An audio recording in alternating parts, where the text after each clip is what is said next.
as expected, and it's very fragile, including the modules.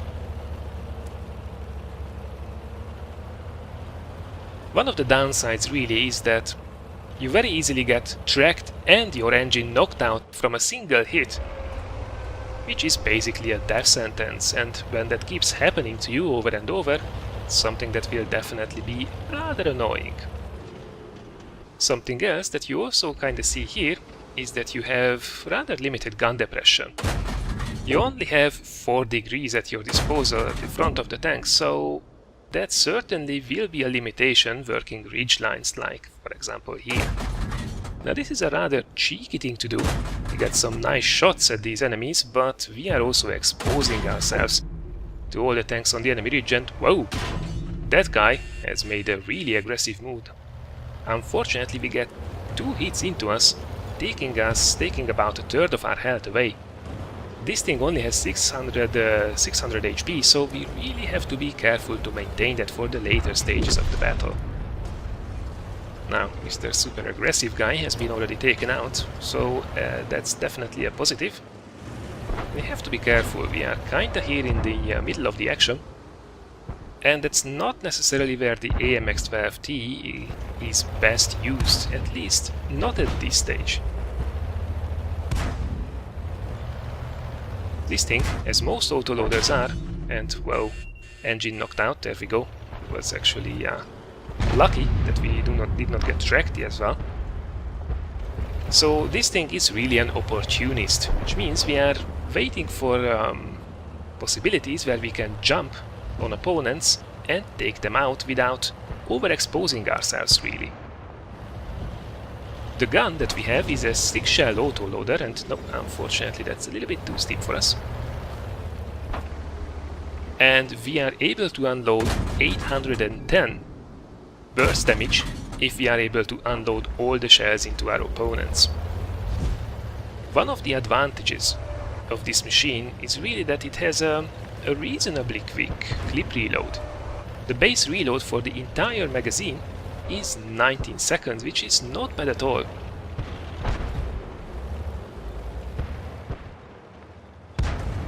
So if you can get away, quite soon you will be able to re-engage. Now, there would have been probably a possibility to go after the AMX 12t or flank around the Cromwell and take them out.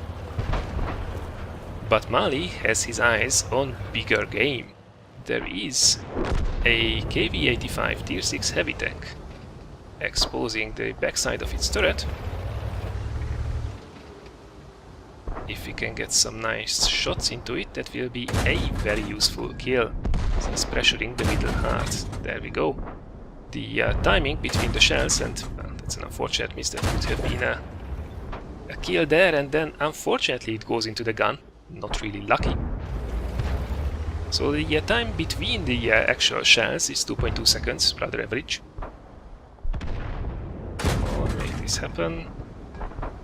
There we go. Good shots into the VK, so this was not a bad clip after all. We are already on 1000 damage, which is kinda nice from a Tier 6 light tank really. So you did see as well that the gun elevation was a little bit lacking. It's only 12 degrees, which is a bit lackluster really. And it seems we are still pushing our luck in the middle.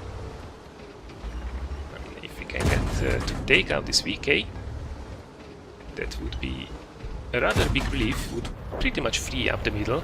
We could go after the KV-85 as well. Come on, just one more hit. Oh, that's an unfortunate bounce. The penetration is actually not half bad, but it's definitely not amazing, and well, that was a pretty amazing bounce there. The tracks ate it, rather. So you have 144 millimeters at base, and you did also see Mali take 2 clips of APCR, which is quite understandable. Probably the biggest drawback for this machine is that it only has 5 magazines or clips. I always get confused which is the right one, so probably pretty much I will always upset people when I'm talking about autoloaders. Anyway, 5 magazines is all you have at your disposal, which means 30 shells, and that's not much at all. again, the gun depression did play a little bit of a game with us. And, well, that's unfortunately APCR a little bit wasted there. Well, let's make the most of it. KV-85. Let's make sure this one hits. There we go. 1900 damage. Not bad at all. So, magazines. You really have a limited damage output. So you really can't go around spewing your shells left, right and center, because you will run out of them really fast. Then this thing is pretty much helpless. You can't ram anything with it, not even artillery. It weighs less than 12 tons. So actually there are a lot of artilleries out there. This was a really nice assassination, by the way, on the Tier 7 heavy tank, the IS. So actually most artillery are heavier than this.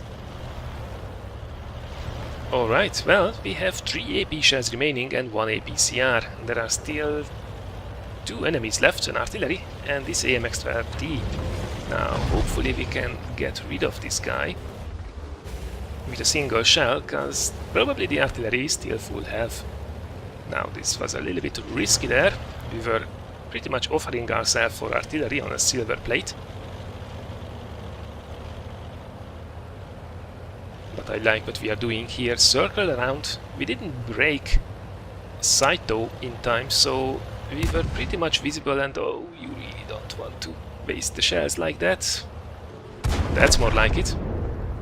Quickly get out. Whoa, there was artillery. 130 HE damage. But we survived, and that means we can go after him.